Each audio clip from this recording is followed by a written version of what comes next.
Hi betting experts, on Saturday the 28th of October, a 9-race extravaganza on ITV on Saturday. That's if Newbury gets the go-ahead, has to survive an inspection. It's going to be very testing at all three tracks. There's loads of rain forecast through the day. We start off with our betting expert Daily Nap, sponsored by Bet365. This goes in the 1:15 at Cheltenham. It's a handicap chase over 2 miles, and I think Red Rookie is the one to side with here for the red-hot Emma Lavelle yard. Now, she's had 6 winners in the last 14 days, Emma Lavelle. They're all absolutely flying. All of our horses are completely fit and primed, and Red Rookie is a useful 8-year-old. He's 2 from 8 over fences. He's going to get a drop back in trip here. His last run was over 2 mile 2, and I think coming back to a bare 2 miles on pretty testing ground will be absolutely ideal for him. He's still got a little bit of upside over fences, and there should be plenty more to come. He did run really well on one previous visit to Cheltenham. That was behind the high-class Edwardstone. He was a huge 3-figure price that day, but he cruised round on the bridle. I watched the run back this morning. He fell late on when held, but he ran really well, so the track suits him, no issue at all. He's a well-handicapped horse.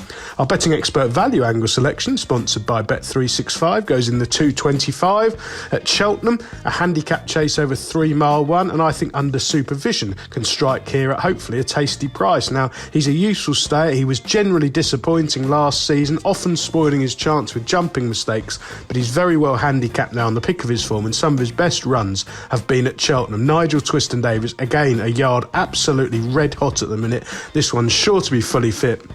And as I say, he's well treated. 3 mile 1, exactly what he needs on soft ground. The remaining 7 races on ITV, we'll do them in time order. Newbury, the 12:55, again, could be abandoned this. It's a Group 3 over 7 furlongs. Well, one horse who does handle the ground is Blue Lemons of Richard Hannon. He was very impressive first time out at Leicester when usually the Hannons need a run. I don't think he quite got home last time over a mile. Dropped back to 7 here. Sean Levy booked, should go really close.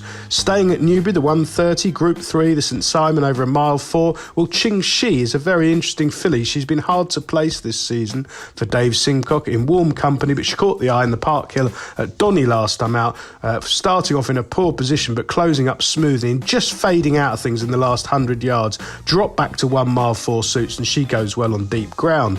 Back to Cheltenham, the 1:50, the Masterson's holding hurdle. This is very trappy, this, over an extended 2 miles, but Spirit Danjou is a progressive young hurdler for Gary Moore last season, revels in deep ground, and I think he's bound to be fit after 196 days off. He was landing strong market support in 2 handicaps at Sandown and Chepstow in the spring. This is a step up in class, but his ability to handle testing ground will be a really big plus in these desperate conditions.